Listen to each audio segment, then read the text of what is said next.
नमस्कार मित्रांनो. Airport authority of इंडियामध्ये एक चांगली अपॉर्च्युनिटी आहे. त्याच्याबद्दल आपण जाणून घेणार आहोत. त्याच्या आधी ज्या यूट्यूब चॅनलवर तुम्ही हा व्हिडिओ पाहताय त्याला अवश्य लाईक करा, कमेंट करा, शेअर करा, सबस्क्राईब करा. कारण यूट्यूबच्या डॅशबोर्डनुसार जवळजवळ 90 ते 92% मंडळी हे फक्त यूट्यूब व्हिडिओ पाहतात पण सबस्क्राईब करत नाही आहेत. त्यामुळे रिक्वेस्ट अशी असेल की सबस्क्राईब करा. तर एअरपोर्ट अथॉरिटी ऑफ इंडिया याच्यामध्ये जी अपॉर्च्युनिटी आहे तेव्हा ज्यावेळी आपण एअरपोर्ट अथॉरिटी ऑफ इंडियाच्या करिअर पेजवर जातो तेव्हा आपल्याला ही एक अपॉर्च्युनिटी दिसते तिकडे. ही अपॉर्च्युनिटी आपल्याला दिसते direct recruitment of junior executive air traffic control ATC. त्यासाठी हा जे आहे direct recruitment of junior executive 0 ही जी अपॉर्च्युनिटी आहे त्याच्याबद्दल आपण बोलतो आहे. 309 अपॉर्च्युनिटीज आहेत, संधी आहेत आणि सिलेबस जो आहे तो आपल्याला मिळालेला आहे. तर ज्याची डिटेल्स बघताना जेव्हा हे लिंक्स मी तो ऑब्वियसली तुमच्यावर शेअर करतो आहे, याच्यामध्ये इंजिनिअरिंग आणि नॉन इंजिनिअरिंग या सर्वांसाठी ही अपॉर्च्युनिटी आहे. हे अतिशय महत्त्वाचं आहे. जेव्हा आपण डाउनलोडला क्लिक करतो तेव्हा आपल्याला डिटेल ॲडव्हर्टिजमेंट मिळते, ती ही आहे. Recruitment of junior executive air traffic control in airports authority of India, advertisement number 02/2025/CHQ. याच्यामध्ये जवळजवळ 309 अपॉर्च्युनिटीज आहेत. जसं मी बोललो होतो ज्युनियर एक्झिक्युटिव्हसाठी, ते आपण पाहणार आहोत. आता त्याचे डिटेल्स आपण पाहणार आहोत. मी हे डिटेल्समध्ये जात नाही. हे जे बेंचमार्क, डिसेबिलिटीज वगैरे, education qualification importantly regular bachelor's degree of 3 years in science म्हणजे BSc with physics and mathematics हे सुद्धा अप्लाय करू शकतात. त्याचबरोबर तुम्ही जर bachelor's degree in engineering any discipline घेतली असेल तरी पण तुम्ही अप्लाय करू शकता. Candidate shall have minimum proficiency in both spoken and written English of the level 10+2 standard. म्हणजे इंग्लिशची प्रोफिशियन्सी ही असली पाहिजे. थोड्या प्रमाणात असं लिहिलं आहे. बोलता पण आली पाहिजे आणि लिहिता पण आली पाहिजे. डिग्री ही रिकग्नाइज युनिव्हर्सिटी किंवा डीम्ड युनिव्हर्सिटीकडून असलेली पाहिजे. Percentage of pass marks or equivalent from bachelors degree, म्हणजे जे टिपिकल 60% वगैरे किंवा अबोव असं जे म्हटलं जातं तसं त्यांनी इकडे मेन्शन केलेलं नाही आहे. Candidates having BE, BTech, BSc engineering degree are allowed to apply where essential qualification is prescribed as bachelor's degree in engineering. Departmental candidates possessing recognized degrees as per required minimum qualification obtained through part-time, correspondence and distance education mode shall be eligible to apply. हे अतिशय महत्त्वाचं आहे. Age limit जे आहे ते 27 वर्ष आहे. 27 वर्ष 24 मे रोजी मॅक्सिमम असावं. रिलॅक्सेशन गव्हर्नमेंट नॉर्मनुसार दिलेला आहे. Opening date of online applications 25 एप्रिलला होणार आहे आणि closing date of online applications ही 24 मेपर्यंत आपण याचा फॉर्म भरू शकणार आहोत. थोडंसं आपण लवकरच ही इन्फॉर्मेशन सगळ्यांना देतो आहे जेणेकरून सर्वांना याचा फायदा घेता आला पाहिजे. ऑनलाईन ॲप्लिकेशन्स हे 25 एप्रिल रोजी सुरू होतील. हे अतिशय महत्त्वाचं आहे. टेंटेटिव्ह डेट ऑफ CBT जे आहे कम्प्युटर बेस्ड टेस्ट, ती लवकरच अनाऊन्स करण्यात येईल.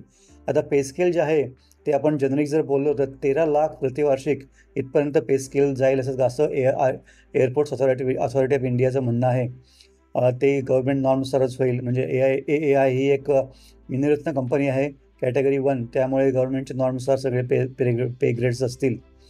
याच्यानंतर तुम्ही जर इम्पॉर्टंट इन्स्ट्रक्शन्स आहेत इंडियन नॅशनल्स वगैरे, OBC, EWS, SC ST याची डिसेबिलिटी सर्टिफिकेट, एक सर्व्हिसमॅन वगैरे ह्या सगळ्या तुम्हाला वाचून कळेल. ते तुम्ही जात नाही. सिलेक्शन प्रोसेस ही CBT सगळ्यात कम्प्युटर बेस्ड टेस्ट होईल. त्याचा सिलेबस आपण पाहणार आहोत. कम्प्युटर बेस्ड टेस्ट झाल्यानंतर त्याच्यामध्ये तुम्ही क्रायटेरिया फुलफिल केल्यानंतर पुढची सगळी प्रोसेस जी आहे ती अतिशय डिटेलमध्ये आहे.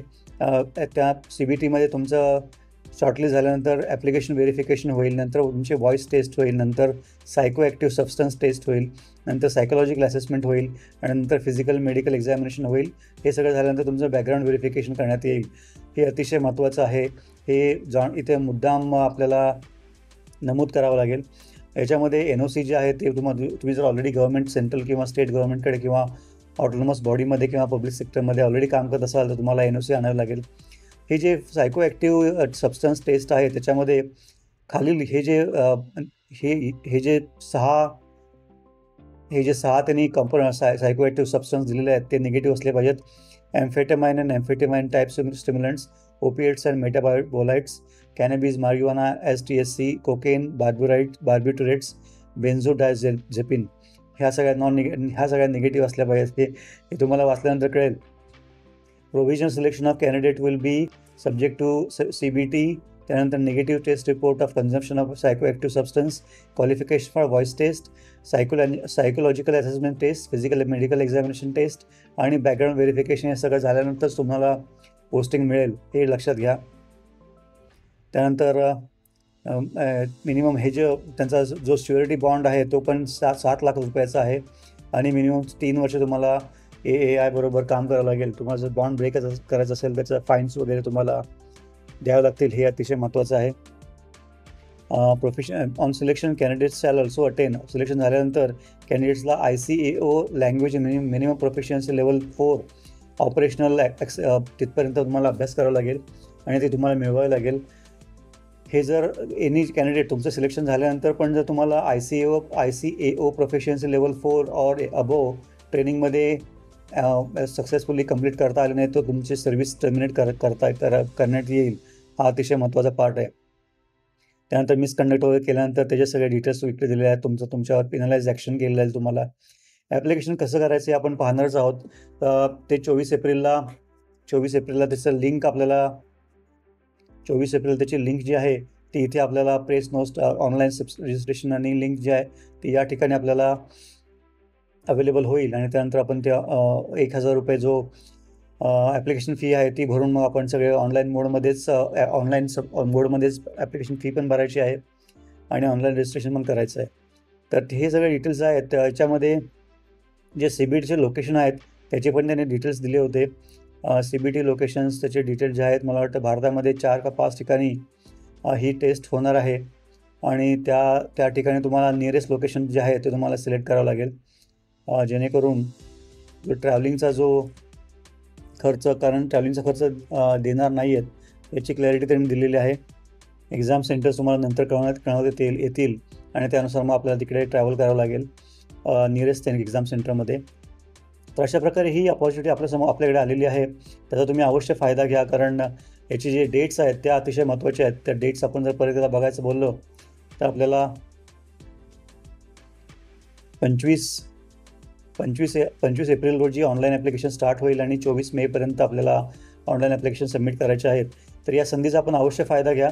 त्याचबरोबर ज्या यूट्यूब चॅनलवर तुम्ही हा व्हिडिओ पाहताय त्याला अवश्य न विसरता लाईक करा, कमेंट करा, शेअर करा आणि सगळ्यात महत्त्वाचं सबस्क्राईब करा, जेणेकरून अशा प्रकारच्या संधी आपण सर्वांपर्यंत मराठीमध्ये पोहोचवण्याचा प्रयत्न करतो आहे, त्याचा सर्वांना फायदा घेता येईल.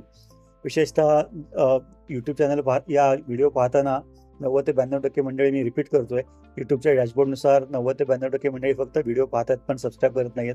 सबस्क्राईब करा जेणेकरून जास्तीत जास्त मुलांपर्यंत आपण लवकरात लवकर पोहोचू आणि आपल्या सर्वांना या संधीचा फायदा घेता येईल. धन्यवाद.